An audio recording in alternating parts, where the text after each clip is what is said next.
esta hora presentamos Pro con la Naturaleza, un espacio para conocer el desarrollo sostenible y conservación de la biodiversidad en nuestro país. Junto a nuestro conductor, Aldo Carlos, te traemos lo último en tendencias ambientales. Entonces, ¿listo para ser un pro de la naturaleza? ¡Empezamos! Y para hablar justamente sobre ese tema ya estamos vía Zoom con Mar Pérez. Mar, ¿cómo estás? Buenas tardes. Hola Aldo, ¿qué tal? Muchas gracias por la invitación. A ti por atendernos el día de hoy en el programa Pro con la Naturaleza, Mar. Mar es abogada de la Coordinadora Nacional de Derechos Humanos, plataforma que agrupa a 80 organizaciones de la sociedad civil peruana dedicadas a la defensa de los derechos humanos y que es una coalición de organismos de la sociedad civil que trabajan en la defensa, promoción y educación de los derechos humanos en nuestro país. Mar, hace poco se lanzó un informe, en realidad revisando la información bastante preocupante, ¿no?, acerca de la situación de los defensores ambientales en el mundo, en la región y en nuestro país. Vamos a ir conversando sobre cada uno de esos puntos. Pero cuéntanos, la primera cifra habla de casi 2.000 personas defensoras de la tierra y el ambiente asesinadas en el periodo de 10 años, entre el 2012 y el 2022. ¿Por qué sucede esa situación de vulnerabilidad con este grupo de personas, Mar? La situación es dramática y tiene que ver con la situación dramática que está viviendo también el planeta en estos momentos. La crisis climática ya no es algo de la ciencia ficción, es algo que está afectando nuestras vidas cotidianas con inundaciones, incendios, temperaturas que son fuera de lo normal.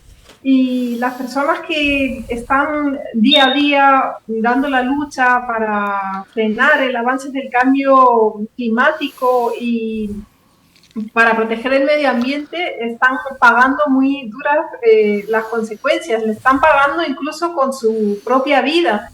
Lo que sucede es que los pueblos indígenas habitan en territorios que están repletos de recursos que para algunas industrias e intereses quieren acapararlos a cualquier costa, incluso cuando el precio a pagar por ello es la vida. El Perú no es el país que encabeza las cifras de asesinatos a nivel mundial, pero sin embargo acá en nuestro país tenemos presentes algunas de las dinámicas que se repiten a nivel nacional. Las actividades ilícitas, como la minería ilegal, el narcotráfico, juegan, por supuesto, un papel fundamental en esta violencia, pero no podemos dejar de lado el rol que juegan las empresas formales, la minería a gran escala, el petróleo, también están jugando un rol importante y son actores de la violencia que sufren a nivel global los defensores del medio ambiente y sobre todo los pueblos indígenas. Claro, claro. También mencionaba el estudio del que estamos hablando de que 9 de cada 10 homicidios son registrados en América Latina, ¿no? Esto con la cifra del año 2022. Y más de un tercio de las agresiones han tenido consecuencias mortales. ¿Por qué crees que en la región tenemos este alto índice? Tiene que ver con la cobertura boscosa que todavía existe en la región, con la presencia de pueblos indígenas, que son un colectivo abandonado por los estados, y no solamente abandonado, sino sometido a niveles extremos de violencia, que son justamente quienes habitan estos territorios y los defienden. Y tiene que ver también con los problemas que tiene la institucionalidad ambiental y en general los estados en la región, que no son capaces de proteger a sus ciudadanos, no son capaces de proteger el medio ambiente y en muchos casos su responsabilidad va más allá de la omisión porque son cómplices de esta violencia y se vinculan con los actores violentos a través de dinámicas de corrupción, por ejemplo, es lo que vemos en la Amazonía peruana. Claro que sí, claro que sí. Y ya pisando un poco en los países, ¿no? Vemos que en Colombia hay una alta criminalidad, ¿no? Por encima de cualquier otro país de la región. Como acaba de explicar, seguramente esto tiene que ver con la vasta región que tenemos, o el amplio espacio, superficie, que es parte del cuidado que debemos tener. Sin embargo, ¿por qué crees que Colombia encabeza esta lista negra, Mar? El relator sobre empresas y derechos humanos, uno de los primeros relatores que asumió este mandato hace algunos años, hizo un estudio en el que analizaba cuáles eran los factores por los que se producen mayores niveles de violencia, sobre todo violencia contra defensores ambientales y pueblos indígenas en el ámbito de influencia de las empresas. Y encontraba 3 dinámicas. Una de ellas, que se trate de países de renta media o de renta baja, y el otro factor es un pasado reciente de conflicto armado. Eso es lo que ha sucedido en Colombia, y en muchos casos los actores que ahora se dedican a victimar a los defensores ambientalistas y a los pueblos indígenas son actores que han participado en el conflicto armado y que ahora más de tipo lucrativo. Vemos estas dinámicas también en la Amazonía peruana. Tenemos el caso muy reciente de Santiago Concoricón, líder ayánica, que ha sido asesinado por haber colaborado en una operación de interdicción del narcotráfico. Ajá. Y él fue un líder muy importante también en la lucha contra Sendero Luminoso durante el conflicto armado. Entonces vemos que lamentablemente nuestro país tiene muchos elementos en común con el país vecino de Colombia, aunque no hemos llegado a los niveles de violencia que se registran en ese país, pero ahí están los factores de violencia que configuran esta ecuación tan terrible. Así es. Y justamente comparando, ¿no?, la situación de nuestro país en este tema con Colombia, revisamos también en el informe que lo de Colombia es un caso especial, ya que en octubre del año pasado nada más se ratificó un importante acuerdo regional, ¿no?, jurídicamente vinculante, que obliga al gobierno a prevenir e investigar los ataques contra personas. Sin embargo, en el mismo año, justamente, el 2022, la cifra de asesinatos se duplicó con respecto al 2021. En nuestro país, en Perú, ¿hemos tenido alguna intervención del Estado, algún tipo de prevención para evitar estos delitos? Tenemos avances en el papel, avances normativos. Okay. Tenemos ya desde el año 2020 el mecanismo intersectorial de protección a defensores, que ha sido una lucha de las organizaciones sociales el conseguir que se apruebe esta norma. Lamentablemente, a pesar de que la norma tiene elementos muy positivos, esto no ha tenido una correlación con mejores condiciones para la defensa del medio ambiente y la labor de los defensores de derechos humanos. Al contrario, han continuado sucediéndose los asesinatos, y es que la capacidad real del mecanismo intersectorial es muy limitada.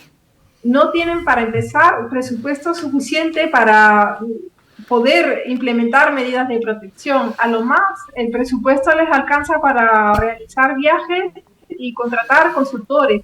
Pero cuando se trata, por ejemplo, de reubicar a un defensor que está en riesgo, todavía se necesita recurrir a la cooperación internacional. ¿Qué hace la policía, qué hace el Ministerio de Justicia? Únicamente lo que ellos le llaman la extracción.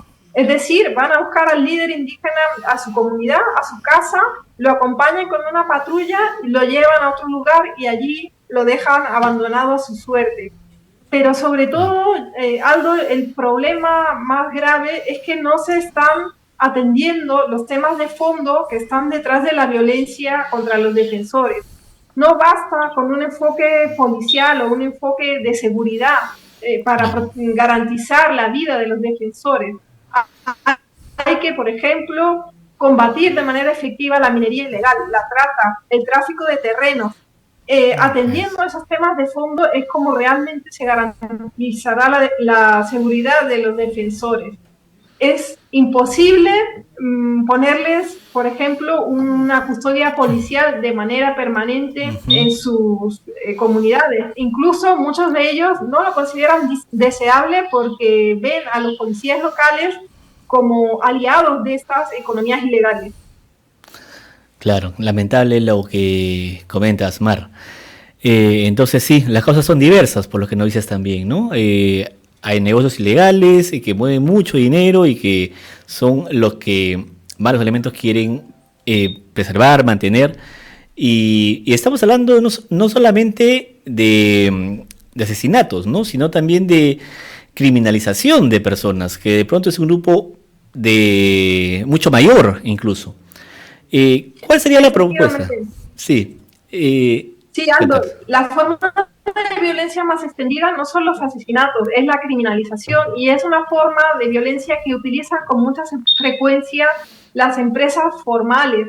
No se necesita matar a una persona para sacarla del camino. Es mucho más barato y tiene menos consecuencias empapelar a los defensores a través de procesos judiciales que son completamente injustificados y que por ello, con seguridad, acabarán archivándose al cabo de los años. Pero mientras tanto, tienes al líder, a la lideresa, gastando recursos, perdiendo un tiempo que es valioso para la defensa de la comunidad a nivel familiar. La criminalización es una forma de violencia muy efectiva. Sí, así es, así es. ¿Cuál sería la propuesta, Mar? ¿Qué se puede hacer? ¿Qué exhortación se puede realizar a los gobiernos?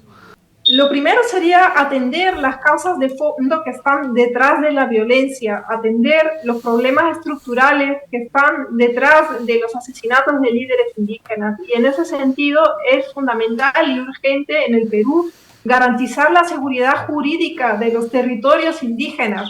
Los títulos individuales se consiguen en un 2x3. Las constancias de posesión a los colonos se las otorgan en un abrir y cerrar de ojos. En cambio, demora décadas para que una comunidad nativa pueda tener su título de propiedad y así protegerse de invasiones y de la devastación de su territorio. En segundo lugar, hay que fortalecer la lucha contra el narcotráfico involucrando a las comunidades nativas y dándoles una participación mucho más elevada que la que existe actualmente en el diseño y en la implementación de las políticas de lucha contra el narcotráfico. Y en tercer lugar, yo diría es urgente fortalecer la institucionalidad ambiental en el Perú. ¿Por qué? Porque mientras el Estado no haga su trabajo de proteger al medio ambiente, de sancionar a quienes lo degradan, serán siempre los defensores indígenas y sobre todo los líderes de las comunidades los que van a tener que seguir haciendo este trabajo y arriesgando su integridad. Si el desastre ambiental de Ventanilla ha sucedido a poquísima distancia de la capital del Perú frente a todas las cámaras, podemos imaginar qué es lo que está sucediendo en mitad de la Amazonía, en lugares inaccesibles, donde no llegan los medios de comunicación y donde ni siquiera hay cobertura de Internet. Es urgente que el Estado realmente despliegue una institucionalidad para la protección del medio ambiente. Claro, claro que sí. Estamos a puertas. En noviembre se realiza la próxima COP, ¿no? La COP 28, justamente en los Emiratos Árabes. Ese podría ser un espacio importante justamente para realizar este informe, ¿no? Este estudio del Global Witness. ¿Han considerado hacer llegar este material a la COP? Sin lugar a dudas, el tema de la violencia contra los defensores va a ser un tema que tenga mucho peso en la COP. Y por lo tanto el informe va a ser discutido en este espacio. Claro que sí. Y hablando un poco, volviendo a nivel global, ¿no? Nos preguntamos cuál es la situación de la población indígena en el mundo, ¿no? Porque veíamos algunas cifras, ¿no? Que decían que esta investigación concluyó una vez más que las comunidades indígenas se enfrentan a un nivel desproporcionado de agresiones con consecuencias mortales, ¿no? Ya que fueron víctimas de más de un tercio, 34%, de los asesinatos mundiales del año pasado, 2022, a pesar de que solo constituyen cerca del 5% de la población mundial. Sí, efectivamente, esta violencia contra los defensores ambientalistas tiene un componente étnico muy marcado. Pero veamos también los indicadores en nuestro país. Los pueblos indígenas tienen, y sobre todo los indígenas amazónicos, los peores indicadores en todo, en pobreza, en desnutrición infantil, en acceso a servicios básicos, en acceso a la educación. Y veamos también la fuerte carga de racismo que ha tenido la violencia policial que ha vivido nuestro país en los meses de enero y febrero. Es todavía una tarea pendiente, la lucha contra la discriminación, la justicia integral para los pueblos indígenas, y esto va más allá de la defensa del medio ambiente. Claro que sí. Mar, hemos repasado y hemos dado las cifras más importantes de ese estudio, que es bastante extenso. ¿Dónde podríamos, o quien quisiera revisar la información completa, dónde podemos conseguirlo? Yo les recomiendo muchísimo visitar la página web de Global Witness, que además de este estudio reciente sobre la violencia contra los defensores a nivel mundial, tiene otros estudios que son muy importantes, estudios por país. Hay un estudio específico sobre Perú que se hizo poco después del asesinato de los líderes indígenas de Sahueto, un caso que ha sido tan paradigmático que es a partir de ese evento lamentable que se pudo empezar a construir la política pública para la protección de defensores aquí en el Perú. Entonces visiten las redes de Global Witness y estoy segura de que no lo van a lamentar. Perfecto. Mar, finalmente, cuéntanos un poco también de la Coordinadora Nacional de Derechos Humanos. ¿A qué se dedican? ¿Qué temas trabajan además del ambiental? Nosotros ahora estamos realizando un acompañamiento a las protestas sociales que vienen ocurriendo en el Perú. En realidad el tema de protesta social lo venimos siguiendo hace bastantes años, pero con las últimas movilizaciones hemos ampliado nuestras estrategias de intervención y, por ejemplo, desplegamos una brigada de veedores durante las movilizaciones, acompañamos a personas detenidas, damos defensa a criminalizados como resultado de las protestas. Nosotros consideramos que las personas que salen a protestar pacíficamente también son defensores de derechos humanos, son defensores de la democracia y por lo tanto merecen que todas las políticas y todas las herramientas que existen a nivel nacional e internacional para la protección de defensores de derechos humanos les sean aplicadas. Perfecto, perfecto, Mar.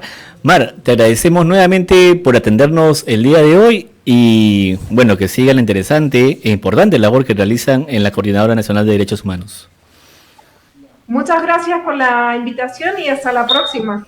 Hasta la próxima, Mar.